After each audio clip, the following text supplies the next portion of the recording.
Chers auditeurs et auditrices sur Alliance 92 ainsi que sur Taraj FM 106.2, pour cette semaine, on va parler de la jeunesse. Pas n'importe quelle jeunesse, car en fait, c'est la première fois ici dans l'histoire du pays que l'on va recevoir des volontaires, pas n'importe quel volontaire également, parce que ce sont des volontaires bien de Madagascar, mais qui donc s'épanouissent ailleurs et dans plusieurs pays, et cela à travers le projet Louaran. Nous souvenons-nous-en, c'est un projet ici lancé par le ministère des Affaires étrangères, avec le concours donc du ministère de la Communication et de la Culture, mais également de l'Organisation internationale des migrations. Et ceci donc pour aider économiquement le pays à se développer, et ce à travers l'esprit de volontariat. Et pour ce faire, on reçoit ici deux jeunes volontaires, à savoir Robin Radzonarvel de France ainsi que Léa Go de France. Bonjour à vous. Bonjour. Bonjour à tous. Oui, alors, tout compte fait, bienvenue au pays quand même. Oui, alors, vous êtes inscrit à travers un site web. Mais comment est venue cette idée de vouloir être volontaire pour le pays Madagascar qui est le vôtre? Alors, tu veux répondre? Oui, j'ai répondu à l'offre parce que c'est une opportunité pour moi de revenir à Madagascar. Parce que j'ai un lien assez fort. En fait, j'ai été adoptée et je veux au moins connaître mes origines, les coutumes, qu'est-ce que c'est Madagascar. Et aussi, j'ai une envie très forte de contribuer à l'évolution du pays. Par quel moyen possible, n'importe quel moyen possible, et aussi un peu plus découvrir mon pays qui m'a été un peu coupé par l'adoption que j'ai vécue. Quelle émotion? Voilà, c'est beaucoup d'émotions pour moi parce que c'est la 3e fois que je reviens.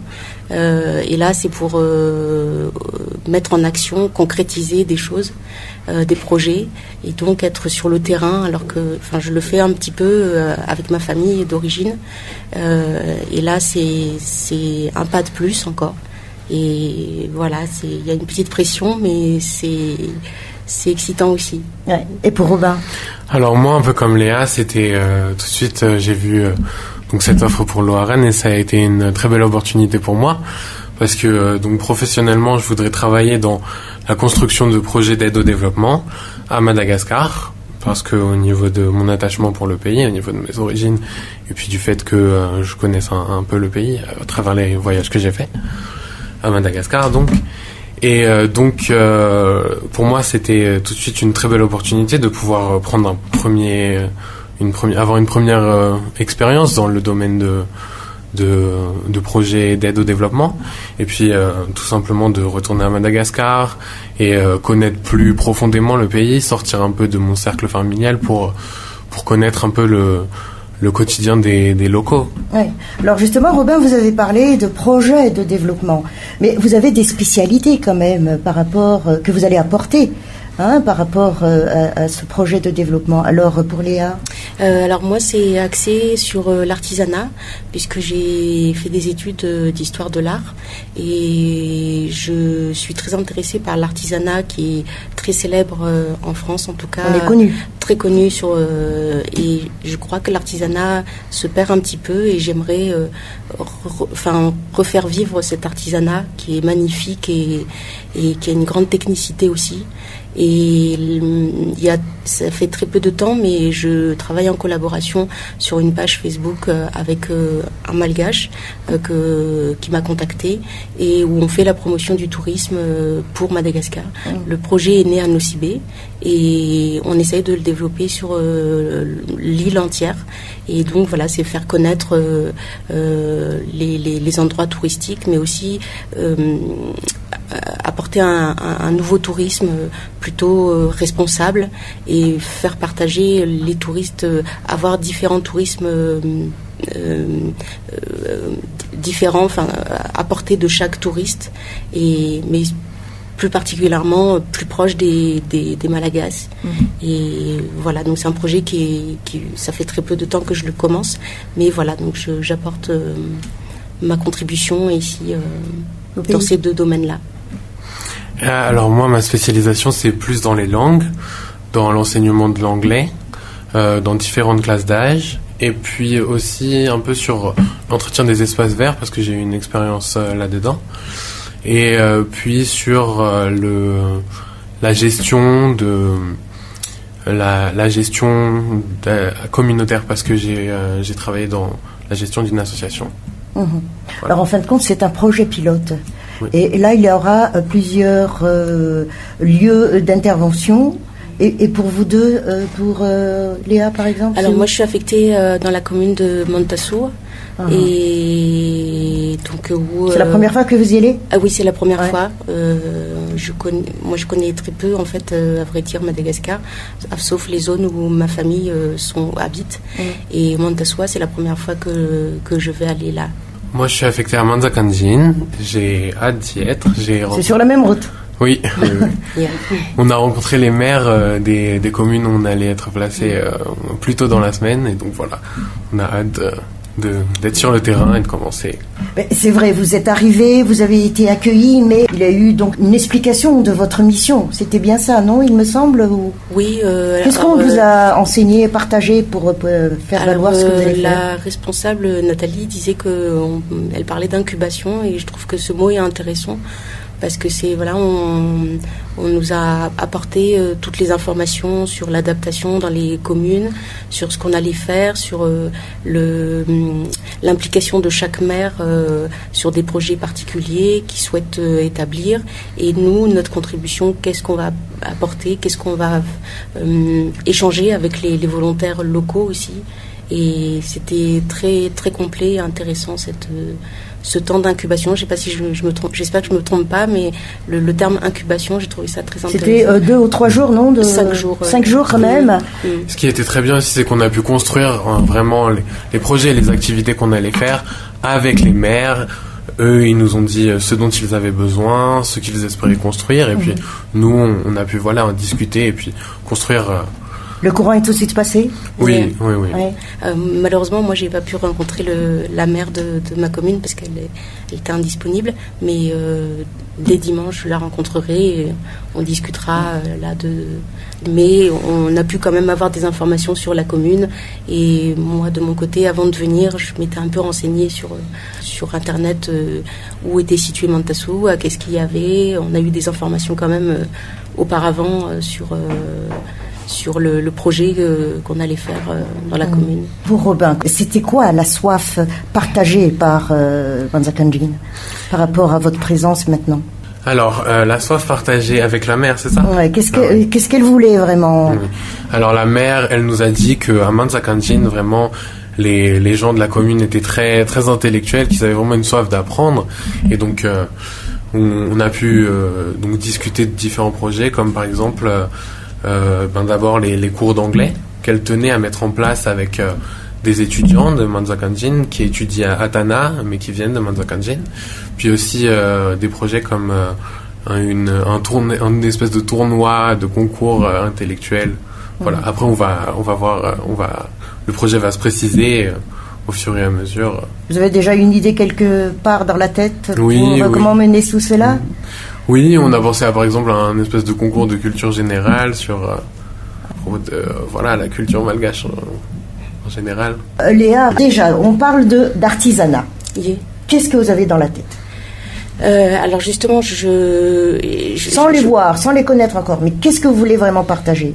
Moi, sur l'artisanat, je pensais beaucoup au panier, au chapeau, mais aussi à la marqueterie, qui est très reconnue, en tout cas en France, c'est assez reconnu, la marqueterie. Et voilà, moi je pensais à ce genre de choses, au tissage aussi, la broderie. Vous y connaissez? Je connais un peu parce qu'il y a beaucoup d'associations en France qui vendent des produits artisanaux de Madagascar. Et voilà, ayant pris quelques petites informations, j'ai vu que voilà, il y avait une production de broderie et aussi voilà, pour moi l'artisanat malgache, c'est celui-là. C'est un label? Voilà, c'est un label, oui, on peut parler de label, oui. Voilà. Il y a une différence quand même, Léa, entre l'artisanat et l'artisanat qui commence à être industrialisé. Alors, comment voyez-vous ces choses-là ? Alors moi, je serais plus dans l'artisanat vraiment traditionnel. Je suis plus attirée par ce qui est l'authenticité.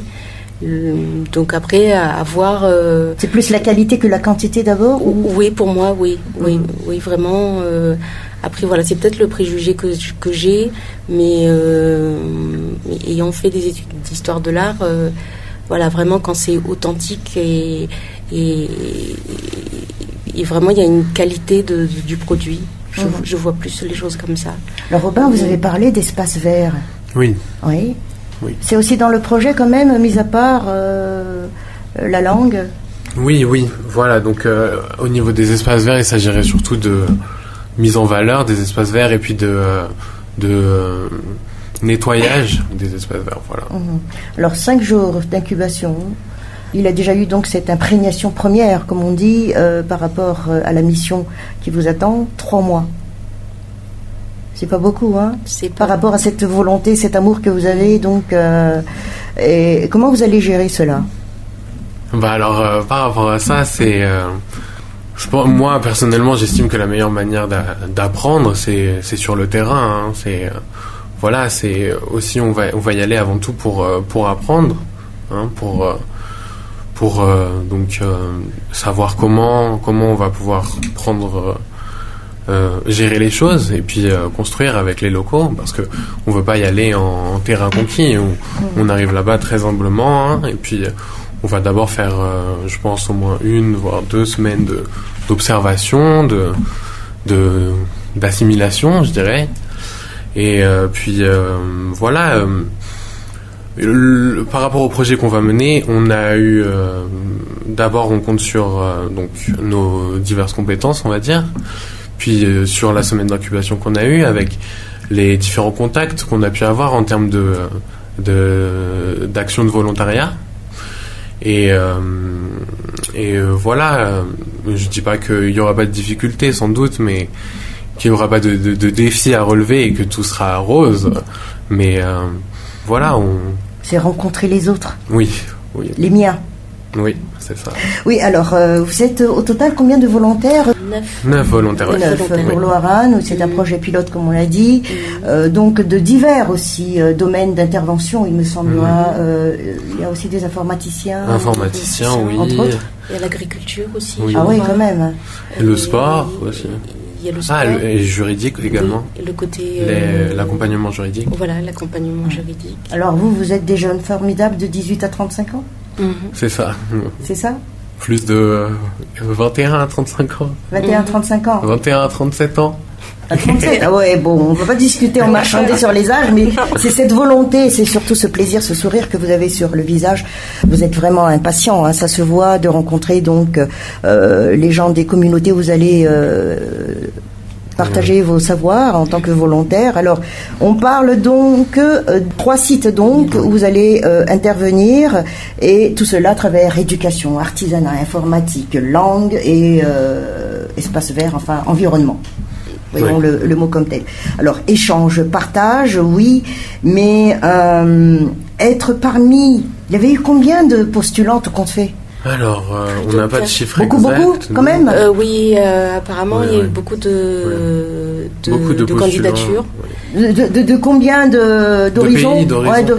Oh là, ça venait de très loin, apparemment. De France, même de Thaïlande. Belgique, il y a eu des demandes de Thaïlande qui ont répondu à ça. C'est Benelux aussi, me semble.